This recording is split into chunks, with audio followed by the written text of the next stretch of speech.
Now for our story. Sergeant Bill Meade walked out of Camp Downing and headed towards town. When he came to the fork in the road, he hesitated as always, even though he knew that the question of making a decision was just a pretense. He took Willow Road, the one that went by Aunt Mary Lane's farm. The young man walked wearily.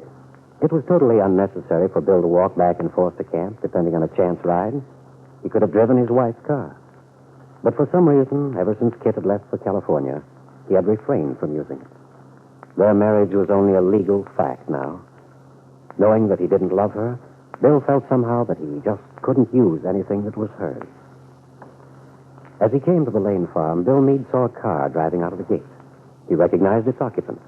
To his surprise, it was Jessie Ward, Ben Calvert's secretary. The young man ran to the middle of the road and signaled. Hi there. Well, hello, Bill. You going into town, Miss Ward? Why, yes. May I give you a lift? I sure would appreciate it. Well, get in. Thanks. Saves me hoofing it.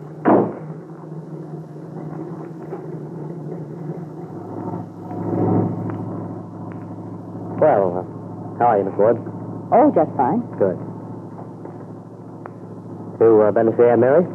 Well, I was out this way, so I stopped by to get some eggs. I see. I had a little chat with Peggy. Oh, did you? You know, I can't get used to the fact that she's such a young lady. How these youngsters do grow up. Really makes me feel my age. Oh, you shouldn't say that. No, I envy you young people with all the good years ahead of you. A chance to have families and Oh, I'm sorry, Bill. I shouldn't have said that. Oh? Why not? Well, it was rather tactless. After all, I was the one who told you about Kit's mother's people. I've often wondered if I should have done that. I've often wondered if you haven't held it against me a little. Oh, no, of course not, Miss Ward. But I did feel that you should be told. Of course, I was a little late, wasn't I? You and Kit were already married. Yeah. Have you heard from Kit lately? Yeah, she's pretty good about writing. When's she coming home, Bill? Sometime in the early fall. Not until then? He must be having a good time in California. Oh, I know Ben would certainly like to hear from her. Oh, by the way, Miss Ward, I understand that Kit and I owe you a debt of gratitude. What do you mean? Well, Kit told me you warned her that Mr. Calvert was going to try to stop her from leaving. Oh, that. That was very nice of you. Well, I felt Ben was being silly.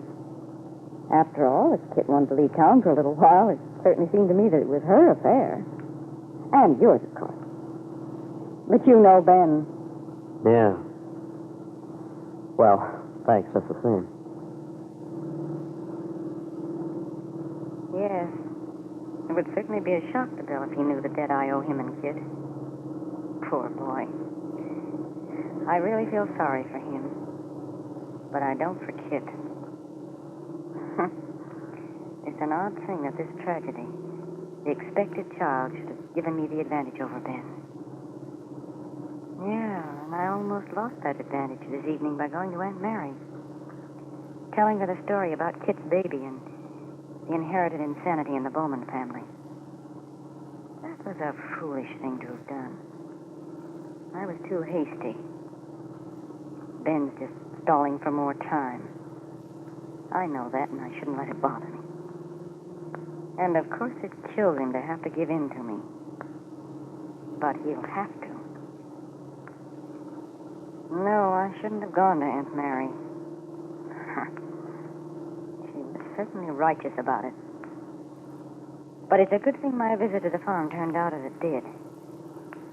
Aunt Mary won't talk, so Ben will never know about it. And he's still going to have to do as I say. It's right here, Miss Ward. I get off here. Oh, I'm sorry. I hadn't realized we were here already. Oh, that's all right. You can let me out here. You need to turn in. Well, I don't mind. I might as well take you to the door. Oh, no, it's all right. Well, just you say. Well, thanks a lot for the ride. Not at all, Bill.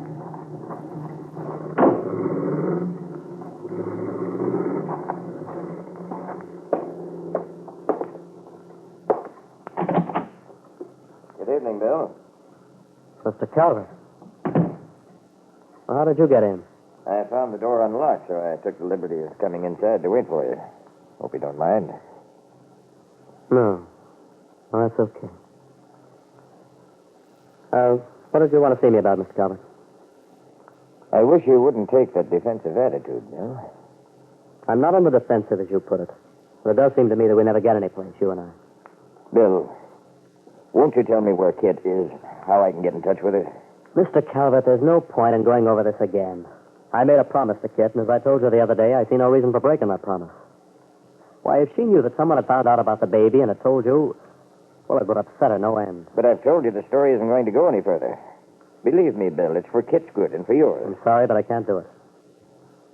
I wish I could tell you how grave a mistake you may be making. Bill, does Kit ever mention me in her letters to you? Does she ever say anything about anyone here in Wakefield? Why do you ask? I just wondered. Well, Kit's letters are very brief. She tells me very little. For the most part, they're nothing more than a report on her health. Oh, I see. I'm dog-tired. I think I'll mix myself a drink. Would you care for one? No, thanks. No, you go right ahead. By the way, Bill, who brought you home? Miss Ward? Why? I thought I recognized Jessie's car. Yeah, she was just leaving Lane's as I went by. She was good enough to give me a lift. Leaving where? Aunt Mary's farm. Oh. Mr. Calvert, about this never matter. never mind. It doesn't matter now. Abruptly, Ben Calvert got to his feet and left a somewhat astonished Bill Meade. Bill didn't realize the panic he had caused by his chance remark. A remark that took Ben Calvert directly to Jessie Ward's apartment. Well, hello, Ben. Won't you come in? I was just getting ready to fix dinner. Will you eat with me? No, thanks. Is your coming here tonight a sign that you've changed your mind about marrying me? Jessie, what were you doing at the Lane farm? Oh, yes, I know about that. Suppose I was at Aunt Mary's. What about it? Jesse, don't deny that you went there for anything but one purpose. All right, Ben, I won't deny it. Then you've upset your own plan. No. No, that's where you're wrong, Ben.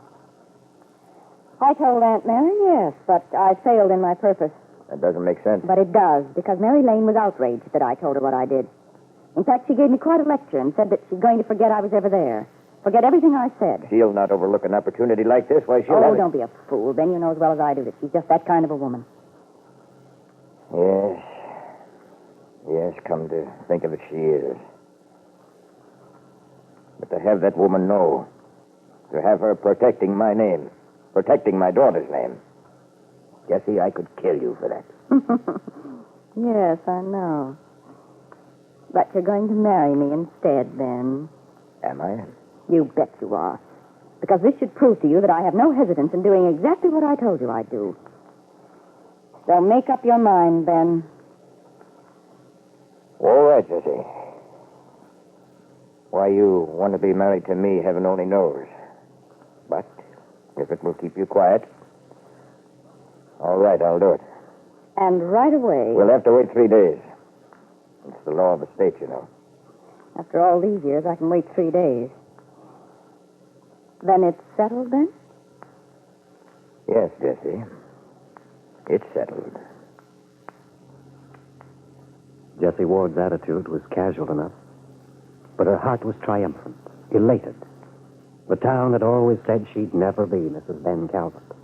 Now Wakefield would have to change its tune. Jessie offered Ben some sherry, which he accepted. She proposed a toast to the future. If Miss Ward could see into Ben's mind at this moment, she might be alarmed as to the plans Ben is making for that future.